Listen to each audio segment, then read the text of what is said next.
I'm Melissa. I'm Jackie. Ooh. Hi everybody, welcome back to a brand new video. Jackie and I are talking today hair. Hair, baby, hair. Give us hair, give us hair. Giving hair. That's me giving hair. His hair looks amazing today. Have you ever seen such voluminous, thick hair? I told her that she looks like the girl from Wild Thornberries. Aw, thanks. I don't remember her name. I don't either, but I do feel like that's actually almost exactly what my hair looks like today. So that was a good thing that you said that. And I knew we were going to be filming today, so last night I literally went to bed and did all the things to my hair to make sure that it would be on point today and it would look really nice. So it does look good today, if I do say so myself. And I just got my hair dyed like 2 days ago and I got a haircut, so also perfect timing to be doing this video. So we just wanted to talk today, basically giving some tips, just some personal tips on how to get your hair longer. Specifically, what helped us to get our hair from being when it was like a certain length, and you know how you always think, why won't it grow any longer than that? Like that. And I swear in high school, we both did not have hair that was that long. And I used to always think what are my friends doing that I'm not doing, that their hair grows so fast or that their hair is so long and silky and luscious and mine was brittle and never grew past here. I swear it was right here. It was right here that was the cutoff for whatever reason. Mm-hmm. And then it was I remember even then in high school, my hair goals was to have my hair go past my boobs. So that was basically here, and now my hair goes down to my butt, which is insane to think about. And so we're also going to be telling you tips, giving you a product you can purchase. So why don't you start? What would be one of the tips that you would say? What do you think changed your hair and your hair journey? Because insert pictures now. Jackie and I have dyed our hair many different colors, many different times, and then also rounds of just bleach. Like when you didn't have a color on it, it was just bleach, purple shampoo, toner, purple conditioner. The only time I do is when I go to the hairdresser and she puts the pink back in my hair, and she always curls it. We never straighten it because she makes it look, the hairdresser just does a touch with it that you can't do yourself for whatever reason. But yeah, I agree. I let her do her thing to mine too.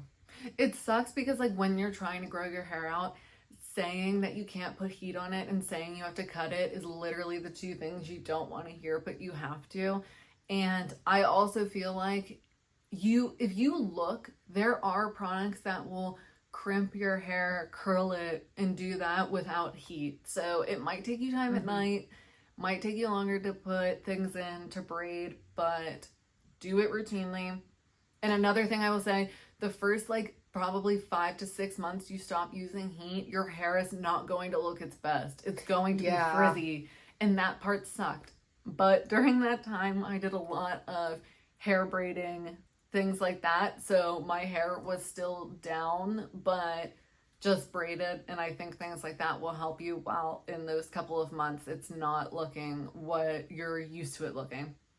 I totally agree. My wavy hair like this did not look like this in high school when I was straightening it all the time, or I probably would have left it down all the time. Yeah, that's another thing. It's like a vicious cycle. It sucks. But I feel like one good thing is that now updos are super popular. There are just so many updos for athletic type of styles, for if you have to go to work and business stuff. There's so many cute updos now. I feel like that's what I would recommend if you're really trying to just let your hair grow and be healthy. I would recommend wearing a lot of updos.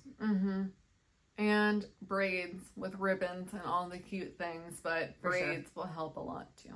For sure. So yeah, I would say basically those are our tips. Take care of... those are our tips for what not to do, basically. Basically, take care of the ends, trim them. I also think it's important to get a nice oil for your scalp. That'll also make a difference if you take care of your scalp. So those are just things personally that we noticed when we stopped putting all the heat on, stopped dyeing it, getting it trimmed, and after a couple of months, it was looking a lot better. Both of us were not frizzy anymore, and our hair was looking more curly and back to its natural state. So let's talk about then a little tool you can buy yourself. And girl, this tool, like for us, I swear to God, Jackie told me that she was doing this, using it, and then I used it. And I swear this has been the thing that has taken it from like my hair being long but not growing anymore to actually, like, I swear to God, it started growing again. I agree. We'll talk about this tool and then we'll talk about like some products to use. But if I would recommend one thing, like truly, if I would recommend one thing to someone who is trying to grow their hair, it would be this.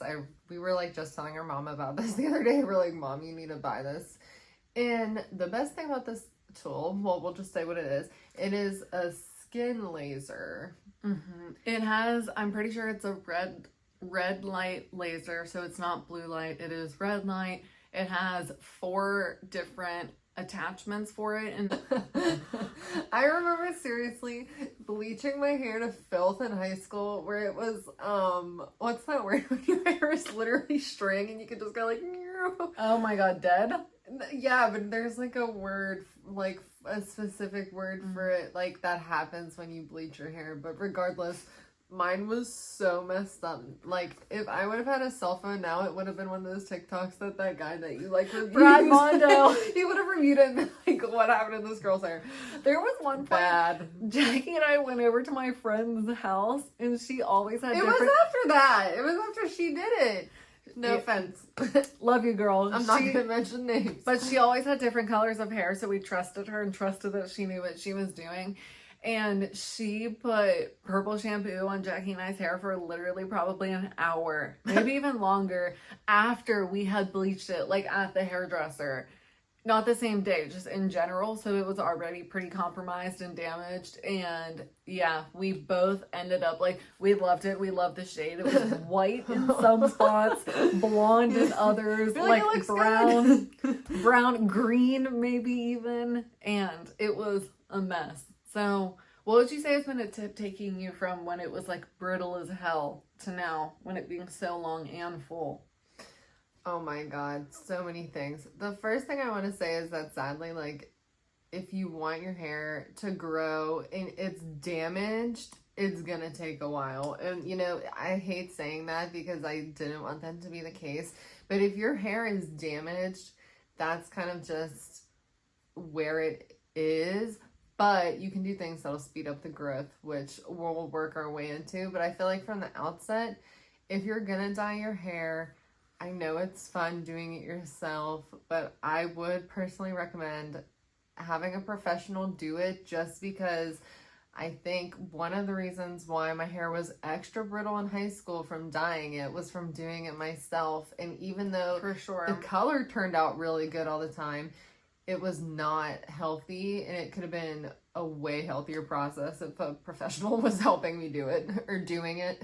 For sure. Even if you're just removing the color. I know you can buy color remover and all of that stuff, but I still just think going to a professional is the safest way for your hair.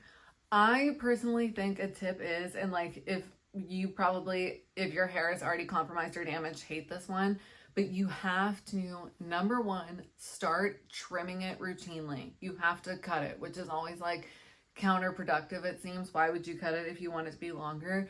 But when you have those ends that aren't like sharp like this, because I just got a haircut, and they fray outward, they don't make your hair look any longer, first of all. And it's not the fact that your hair will grow faster if you cut the ends, it's that you'll be able to tell the growth. And when it's just dry, those ends are just going to keep breaking and splitting. They're not going to actually like grow in uniform like this together. So as much as I hate it, that was something that really changed my hair, was getting routine haircuts. Yeah, and I used to love straightening my hair in high school. We would literally straighten our hair every single day, even though everyone would tell us, you guys have the best curly hair. Why don't you just leave it down? But I feel like a lot of girls, when it comes to hair type, you want the opposite of what you have. It's just, Of course. it's natural. So we always wanted straight hair.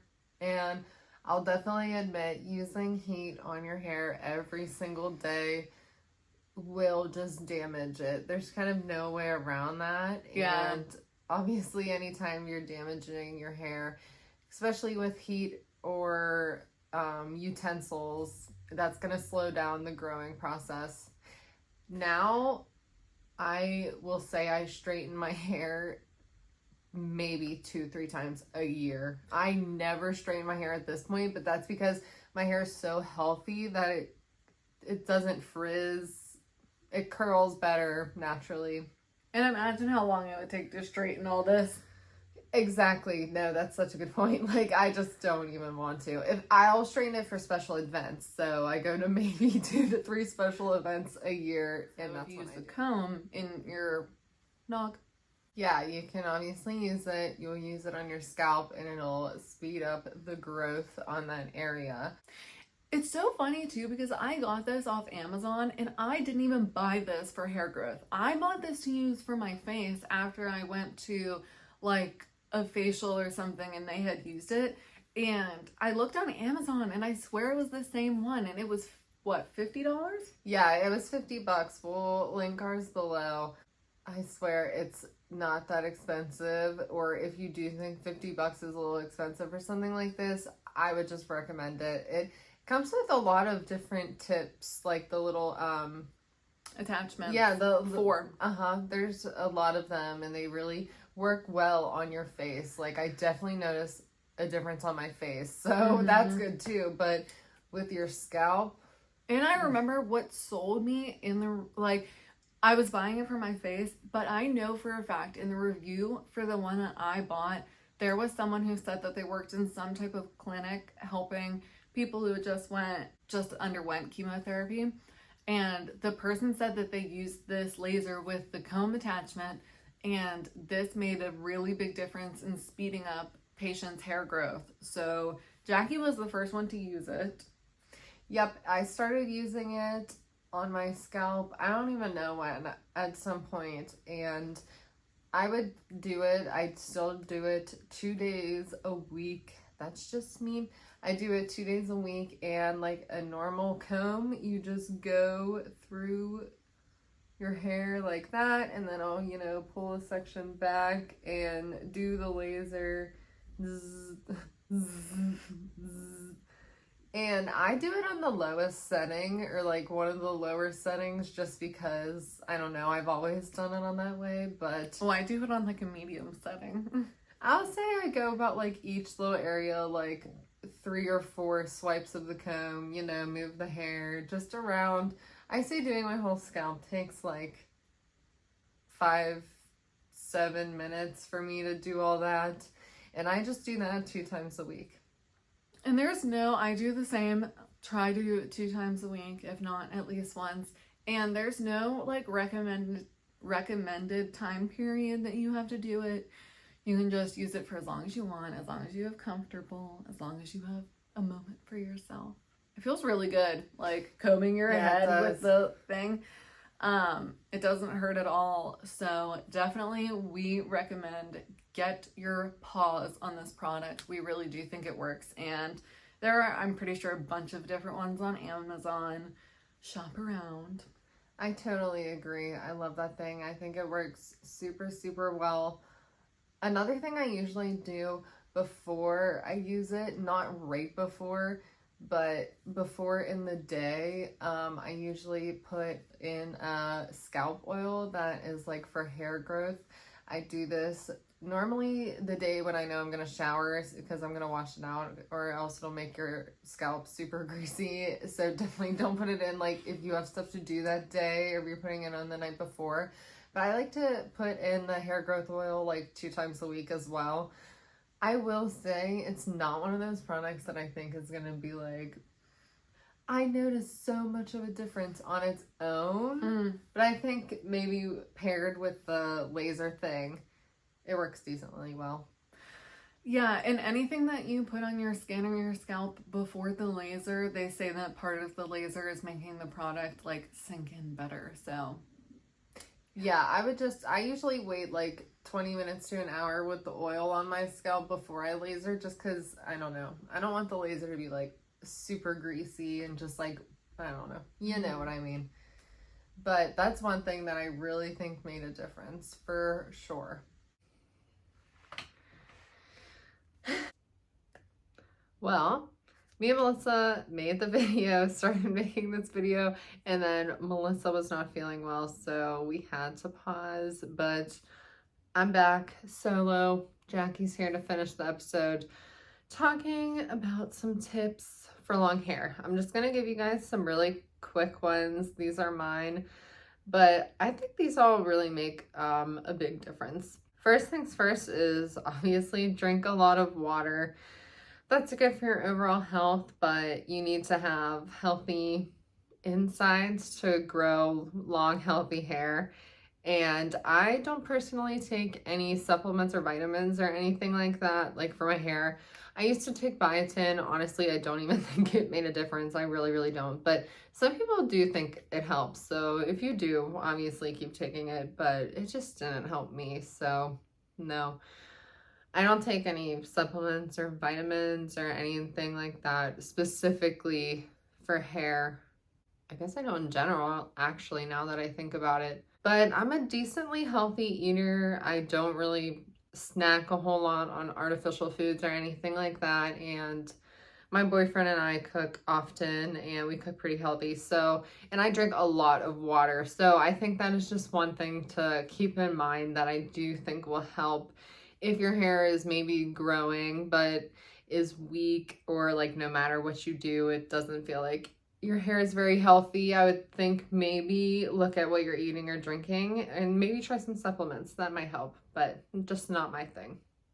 Another thing I would recommend is try not to wash your hair super, super often. And by that, I mean try not to wash your hair every single day.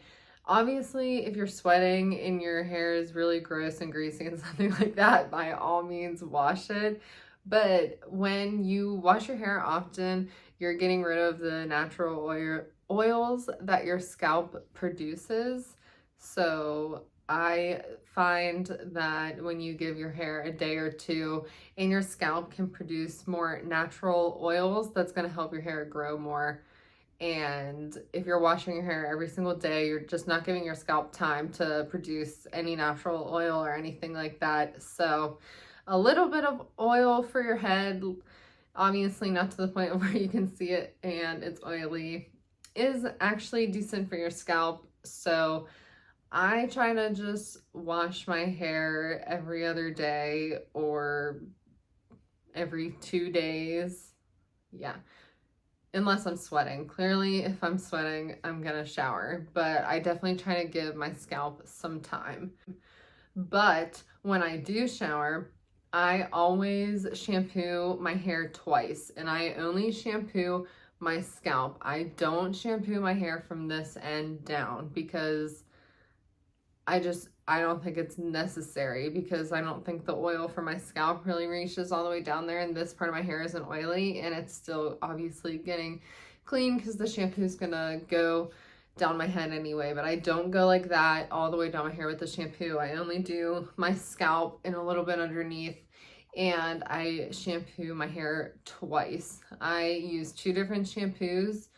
One is just like that brand, like Not Your Mother's or something like that. It's like a matcha green tea one. I honestly just bought it because it smells so good.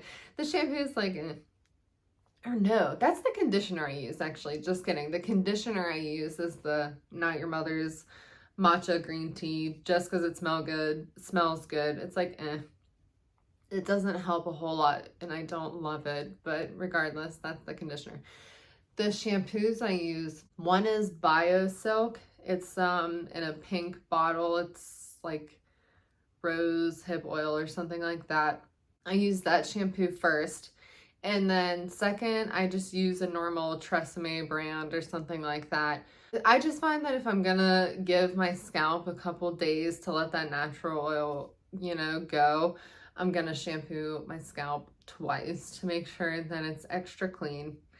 And then once a week, I use a hair conditioning mask for all the ends and stuff. I get a little bit on my scalp, but I don't like overload my scalp in hair conditioning mask because I just feel like, you know, it'll make your hair limp, and with my curls, I don't want to get it all in my scalp. So I do a hair conditioning mask once a week. I literally just go and get the sample size ones. They last me, those little sample ones that you can get that are like just in a, you know, sample hair masks that are kind of big. You can get them at Ulta, Sephora, Sally's, anywhere like that. Those usually last me like 2 or 3 times. So I get a couple uses out of those. So I literally just buy those for hair masks and use a hair mask once a week. I think that really helps. Another thing I do, I personally don't trim my ends that often, but one thing I do is I brush my hair before I get into the shower, no matter what. And honestly, this hurts with curly hair. It hurts. But I just think it really gets out all the dead ends, all the dead hair, exfoliates my scalp before I get in the shower so I can really clean it. I find it's way easier once I'm in the shower to shampoo it, to condition it, to brush it afterwards, all that. So yeah, I always brush my hair just with a paddle brush, the whole thing, right before I shower. I really, really think it helps, even though it does hurt like hell. I will say that it does hurt, but I like doing that. I think that'll just help you shampoo and condition and really let those things like soak into your hair. Okay, and those are just my few little tips. I wish Melissa could join us, but she's still a little bit under the weather, but those are just my tips for having long hair. Obviously, I think one of the most important things is not damaging your hair and not applying a lot of heat. Like, trying to not do heat as much as you can. If you do, definitely put some protector on your hair to help seal it and protect it. And those are my tips. So thank you guys for watching. Bye.